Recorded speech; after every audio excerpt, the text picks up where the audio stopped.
X, The Man with the X-Ray Eyes.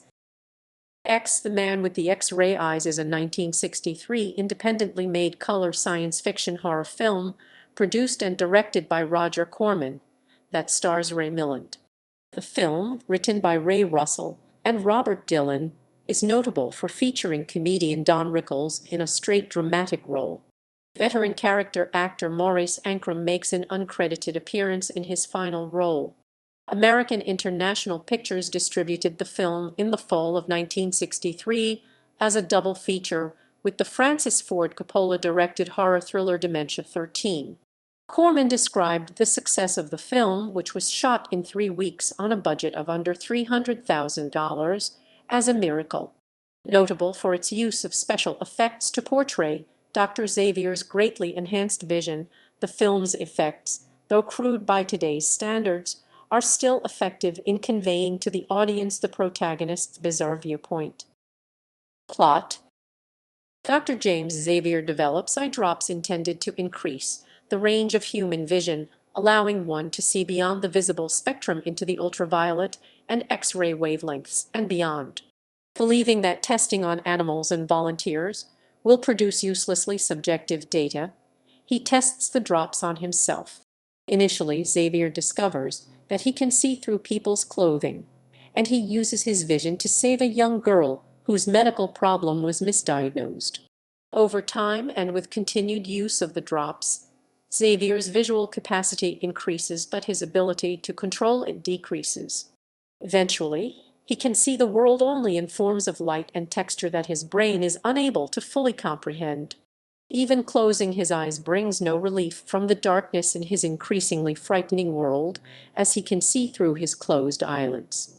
After accidentally killing a friend, Xavier goes on the run, using his X-ray vision first to work in a carnival, and then to win at gambling in a Las Vegas casino. His eyes are altered along with his vision. First they become black and gold and later entirely black. To hide his startling appearance, he wears dark wraparound sunglasses at all times. Leaving Las Vegas, Xavier drives out to the desert and finds a religious tent revival. He tells the evangelist that he is beginning to see things at the edges of the universe, including an eye that sees us all, in the center of the universe. The pastor replies that what he sees is sin and the devil, and quotes the biblical verse, "If thine eye offends thee, pluck it out." Xavier chooses to blind himself rather than continuing to see anything more. Cast: Ray Milland as Dr. James Xavier, Diana Vanderveelis as Dr. Diane Fairfax, Harold J. Stone as Dr. Sam Brandt, John Hoyt as Dr. Willard Benson, Don Rickles as Crane, Barbara Morris as nurse with young patient uncredited, Morris Ankrum as Mr. Bowhead uncredited, Dick Miller as Heckler uncredited. Production: Corman says the idea for the film was his. It was originally about a scientist. Then he felt that was too obvious, so he changed the protagonist to be a jazz musician who had taken too much drugs, and I get into about 4 or 5 pages. And I thought, I don't like this idea, and so I threw the whole thing out and started back and went back with the scientist, which was the original idea. The film was announced as part of a IP release lineup for June 1962, with Lou Russoff as the producer. Corman made X, The Man with the X-Ray Eyes, after his 1963 H.P. Lovecraft film adaptation The Haunted Palace.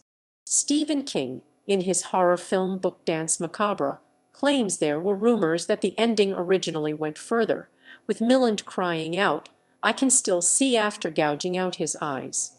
Corman has denied the existence of that ending, but expressed enjoyment with the idea, saying, "Now it's interesting.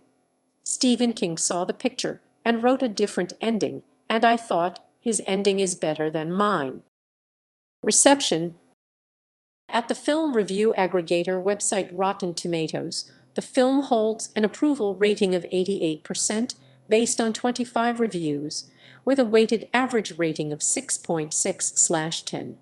The site's critical consensus reads, "By turns lurid and disturbing, The Man with the X-Ray Eyes is a compelling piece of sci-fi pulp and one of Roger Corman's most effective movies." Awards. The film won the Astronave d'Argento Silver Spaceship Award in 1963 at the first International Festival of Science Fiction Film Festival Internazionale del Film di Fantascienza in Trieste, Italy. Corman has considered updating the film with modern special effects or possibly remaking the film entirely. In other media, Gold Key comic book adaptation, X, The Man with the X-Ray Eyes, September 1963. British band Bauhaus have a song referencing the film in their 1981 album Mask. Blue Oyster Cult have a song referencing the film in their 1998 album Heaven Forbid. Tim Burton developed a script for a remake of the film with writer Brian Goluboff, but it went unproduced.